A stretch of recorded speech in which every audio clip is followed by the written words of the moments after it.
Concepção biológica popular do jeitinho brasileiro.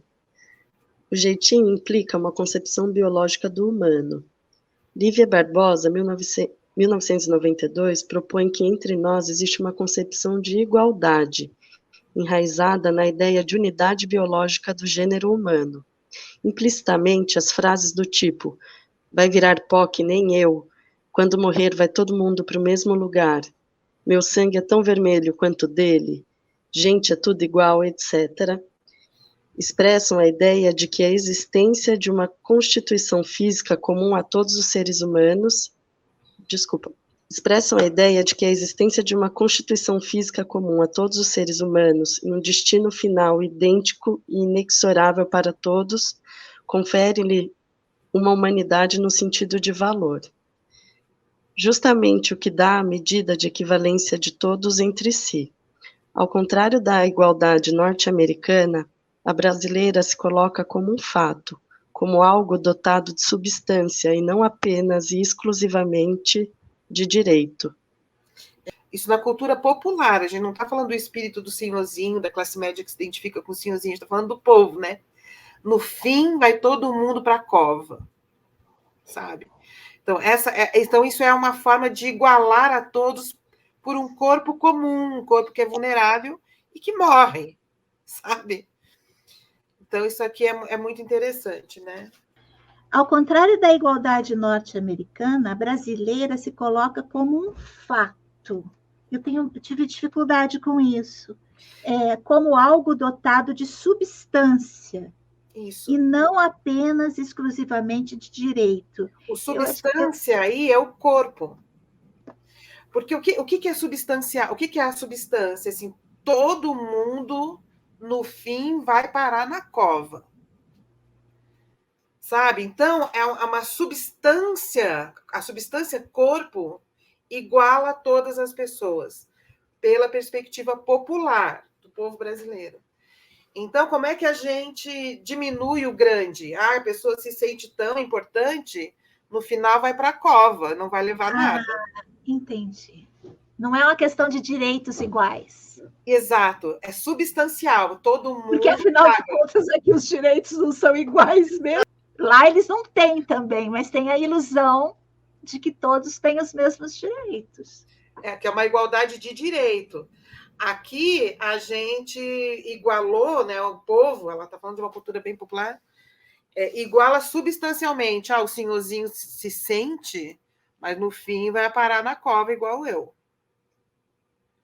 Então, é uma criação de uma concepção de igualdade substancial neste corpo que é frágil para todos. Mesmo que a pessoa se sinta o máximo, o corpo dela é frágil, ela vai ter prisão de ventre. Então, isso a gente está muito na cultura popular. Aí as expressões em cima é isso, quando morrer vai todo mundo para o mesmo lugar, todo mundo vai virar pó, o sangue dele também é vermelho. É um pouquinho antes da Revolução Francesa, teve isso, né, gente? Aquele filósofo que pedia para a gente imaginar os nobres no troninho, no assento da privada, Montesquieu, eu acho que é isso. Já que a nobreza é tão nobreza, para que você elimine isso que você também não está dando conta, né? Você imagina eles lá fazendo as necessidades. Então, trouxe uma substância, já que os direitos eram tão desiguais, substancia pela corporeidade. Exato. Porque o corpo é o mesmo que os direitos não sejam iguais. Então, para esse ser que se sente tão desigual, tão sem direitos, eles estão trazendo a substância do corpo. O fato de convivermos com essa concepção dupla da igualdade, como um direito e como um fato, permite que, em algumas situações, o mesmo argumento universalizante da igualdade, cuja raiz é a igualdade diante da lei, possa ser usado como igualdade diante da condição humana. Então o que ela diz assim, que a gente também vai igualar, nós vamos nos igualar tendo em vista a condição humana enquanto um corpo vulnerável. Sabe? Acho interessante.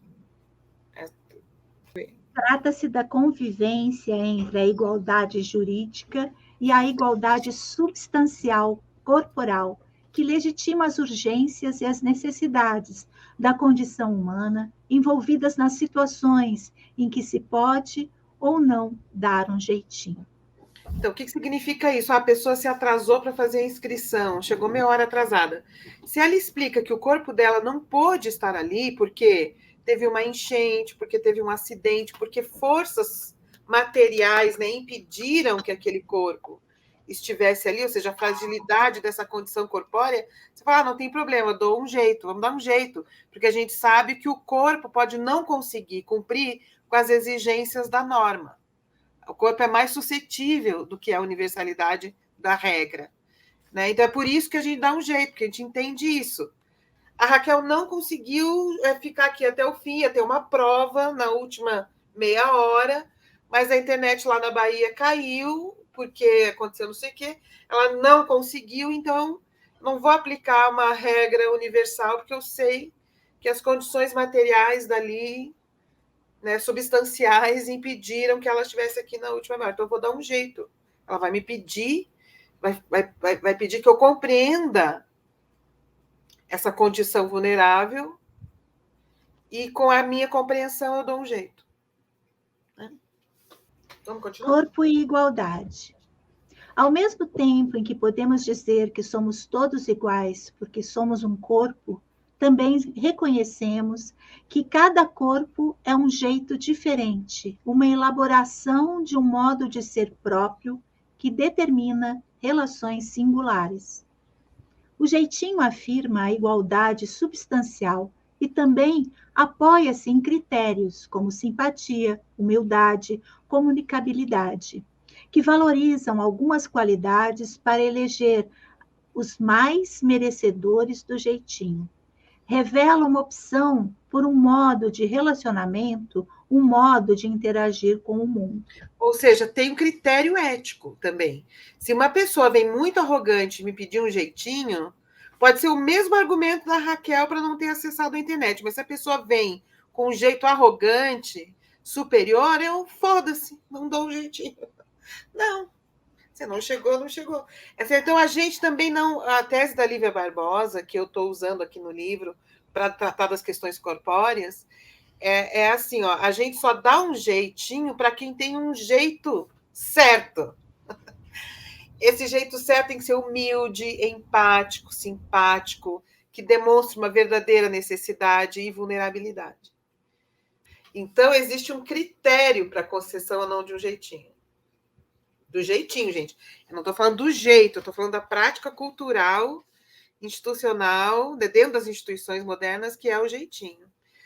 Eu acho que o jeitinho que você está falando mostra a nossa humanidade. Que a gente não é máquina, que não, assim... Eu prefiro pensar no jeitinho acoplado, digamos assim, com um corte ultrapassando, né? Simpatia, antipatia, mas de percebendo o outro. Eu percebo a necessidade do outro, independente de quem seja e de eu gostar dele. Eu percebo, eu vou dar um jeitinho, porque olhando para ele, e dentro daquilo que ele está vivendo, eu vou dar um jeitinho, porque realmente ela necessita entrar nesse ônibus. Se a pessoa que pode dar um jeitinho percebe que pode estar sendo enganada, ela não dá, ela não quer ser enganada. Mas se ela percebe que é uma verdadeira necessidade, ela pode conceder um jeitinho. E a verdadeira necessidade, ela ultrapassa simpatia, antipatia. Porque a simpatia, antipatia vai ser sempre pela simpatia, nunca pela antipatia, né? Para os meus, tudo. Para os não meus, nada. Ela aproxima a simpatia das relações pessoais antes da modernidade, são as relações de parentesco, de amizade, de favor, né? Então, uma coisa que antes da modernidade eram as relações de favor, eu sou muito amigo da senhora, sua mãe, então eu vou te ajudar, né? Isso é substituído pela simpatia impessoal. Então, ela diz, é o valor da pessoalidade que vai para a universalidade. Isso que é uma manobra que eu achei interessante.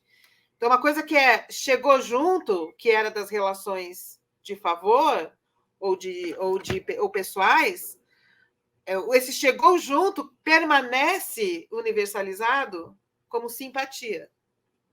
O modo como afetamos o mundo é o jeito. O jeito é atuante e comunica, afeta com significado, tanto quanto os argumentos. O interesse pelo modo como diminui a importância da busca pelo porquê, e geralmente remete a um sentido original e causal, que justifica os acontecimentos do mundo. Essa é a troca contemporânea da metafísica pela existência. Então, não importa por que eu vivo, importa como eu vivo. Que é que é uma herança positivista também. Né? É um desdobramento do positivismo. Tá? O modo como nos empurra para a singularidade, para o processo, e não para os antecedentes. O processo do jeito leva a compreender a importância de se colocar a atenção sobre o que emerge, permanece e sobrevive transformando-se.